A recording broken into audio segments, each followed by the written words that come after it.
te laisse pas intimider.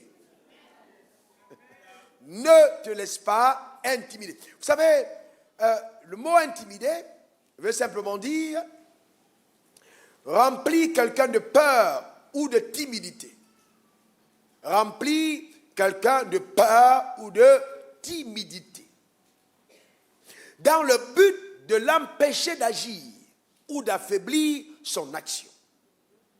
Dans le but de l'empêcher d'agir ou d'affaiblir son action. Et vous savez, l'intimidation a donc pour but d'empêcher à ta divinité de se révéler à ta génération. Donc que la personne que tu es devenue ne soit visible par ceux qui te côtoient ou par le monde dans lequel tu vis. L'intimidation va empêcher aux œuvres auxquelles Dieu t'a prédestiné d'être accomplies par toi. Et c'est pourquoi l'intimidation est donc une arme terrible qu'utilise le diable, une arme secrète et subtile pour justement museler ton mandat et occulter ton étoile afin que justement tes œuvres ne soient pas visibles par les hommes. Mais je déclare, je décrète et j'établis sur ta vie que cela ne sera pas ta portion au nom suprême de Jésus. Donne-moi ton meilleur amen. Dis encore amen. Vous savez, chaque fois que vous recevez un mandat de Dieu, chaque fois que Dieu vous donne une parole, chaque fois que Dieu s'adresse à vous et vous demande de faire quelque chose, je voudrais vous garantir ceci, vous serez à coup sûr attaqué par des vents contraires, par des barrières invisibles qui voudront vous empêcher d'atteindre l'objectif ou le but que Dieu vous a assigné. Rappelez-vous de l'histoire de Pierre. Pierre est dans la barque avec ses frères. Et donc, Jésus ayant eu un ministère glorieux, va donc faire un test pour pouvoir voir qui il va établir comme leader parmi les 12. Et donc, il va dire à ces gars, avancez, je vais vous suivre après. Ils vont prendre une barque, ils vont partir. Et donc, avec 4 heures du matin, Jésus donc décide de rejoindre les gars de l'autre côté. Mais Jésus va faire quelque chose d'extraordinaire. Il ne va pas prendre une barque au bord, il va commencer à marcher sur les eaux pour aller atteindre justement son équipe. Et quand il arrive vers eux, les gars sont en panique, ils sont en mode panique. Mais non, c'est un fantôme. Ces gars ont marché avec Jésus, ils ont vu des miracles, ils ont vu la gloire de Dieu. Mais quand ils ont vu cet homme sur les eaux, ils étaient loin d'imaginer que le Jésus qu'ils côtoyaient était capable de tels exploits. Alors pour eux, c'était un fantôme. Et donc, Jésus a dit non les gars, n'ayez pas peur, ce n'est pas un fantôme, c'est moi. Et Pierre donc, se souvenant des paroles du Seigneur qui disait, celui qui croit en moi fera les œuvres que Dieu fait, l'en fera même de plus grandes, parce que je m'en vais au Père, mit donc Jésus à l'épreuve en disant, si c'est toi, ordonne que je vienne. Et là, c'était la réaction que le maître attendait. Vous savez, quand vous êtes un leader, votre leadership commence à avoir de l'influence quand les disciples ont l'audace de faire ce qu'ils ont vu le maître faire. Et là, Pierre était le seul parmi tous à oser sa vie à 4 heures du matin sur les eaux. Et donc Pierre, Jésus lui dit, viens vers moi. Et dès qu'il a entendu cette parole que Dieu lui a donnée, il est sorti de la barque. Il a posé son pas sur les eaux. C'est vrai qu'il y a eu une parole qui lui a été donnée. À partir de l'instant où la parole lui avait été donnée, les eaux n'étaient plus à même de pouvoir le faire tanguer ou alors l'amener à submerger. Pourquoi? Parce que chaque fois qu'une parole de Dieu vous est donnée, elle vous rend surnaturel dans l'action. Parce que quand Dieu te parle, cette parole, quand tu la mets en action, te rend surnaturel. Dans les lois de la nature, la loi de la pesanteur ou la poussée d'Archimède ne pouvait plus opérer sur la vie de Pierre parce qu'il avait reçu une parole. Et c'est ainsi que Pierre a commencé à marcher sur les eaux. De tous les miracles que Jésus fit, c'est le seul qu'il a fait avec Pierre exclusivement. C'est ce qui a fait de Pierre le leader. Et donc, regardez cette scène. Quand il est parlé dans Matthieu 14, verset 30 à 32, la Bible dit, voyant que le vent était fort, il eut peur. Donc le vent a commencé à se lever. Voyant que le vent était fort, il eut peur. Et comme il commençait à s'enfoncer, il s'écria, Seigneur, secours-moi. Vous voyez, quel était le but du vent? Reviens sur 30.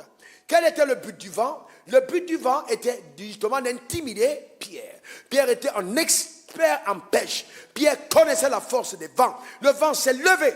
Pourquoi? Parce que le vent voyait que Pierre était en train d'atteindre son objectif. Et le vent ne voulait pas que Pierre arrive à Jésus. Et le vent s'est levé. Seulement, le vent a commencé à s'intensifier quand Pierre n'était plus loin du maître. Viens, pasteur, asseoir. Et donc, à un pas du maître, je dis bien un pas, je n'ai pas dit deux, un seul pas du maître. Remettez le texte, je vais vous montrer ça. Verset 31, même verset 31. Aussitôt, Jésus étendit la main et le saisit et lui dit, homme de peu de foi, pourquoi as-tu douté? Donc vous voyez qu'il a commencé à s'enfoncer. Il était à quelle distance? À un pas, parce que Jésus a tendu la main. La Bible n'a pas dit, et Jésus courut pour l'attraper avant qu'il n'en... Non, Jésus tendit la main. Pourquoi? Parce qu'il était à un pas de son miracle. Généralement, on a tendance à succomber aux intimidations quand on n'est pas loin du but. Et les vents vont s'intensifier au fur et à mesure que tu avances. Pourquoi? Parce que le diable a envie de te voir ne pas atteindre le but. Mais Jésus t'a attrapé la main de Pierre. Je suis en train de dire à quelqu'un que tu ne sombreras pas. Tu ne descendras pas sous les eaux. Parce que celui qui t'a appelé connaît justement. Et ce qui est extraordinaire, c'est qu'il n'a pas douté quand il était à 2 pas, mais à 1. Et donc, suivez-moi bien, il a quitté la barque. Voilà la barque de l'autre côté. Et ils étaient jusqu'ici. Suivez ça, s'il vous plaît. Suivez ça, s'il vous plaît. Suivez ça. Ils étaient de l'autre côté, puisqu'il avait fait une distance. Alors, quand la barque, il a saisi, qu'est-ce qu'ils ont fait? Ils sont repartis.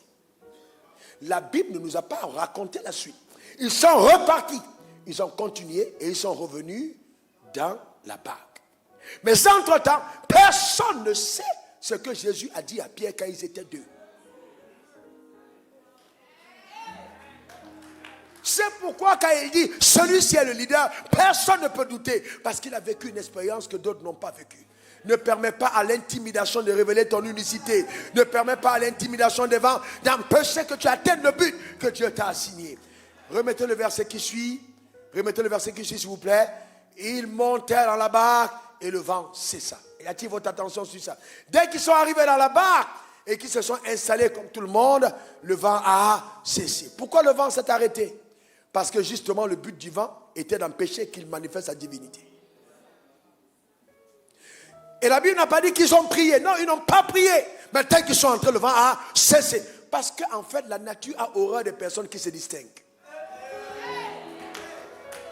Chaque fois que tu essayes de te démarquer des autres, alors la tempête se lève. Pourquoi? Parce que les vents et les tempêtes veulent que tu ressembles à tout le monde. Je suis désolé, monsieur les vents. Je suis désolé, monsieur tempête. Je suis désolé, monsieur adversité. Je ne suis pas monsieur tout le monde. Donne-moi ton meilleur amen. Dis encore amen.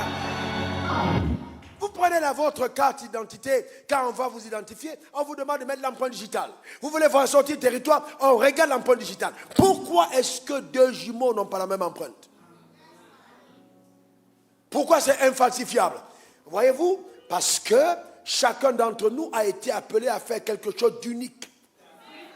La raison pour laquelle je suis né après Abraham, c'est parce qu'il y a des choses qu'Abraham ne pouvait pas faire que je dois faire.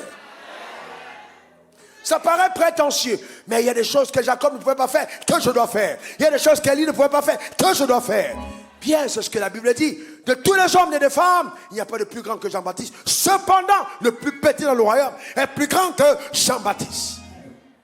Donc, je ne permettrai pas à la religion de m'enfermer, de m'embouteiller, de m'ensorceler, de me museler. Personne ne va m'intimider. Dis encore amen. Dis encore amen. C'est cette dimension de raisonnement que vous devez avoir.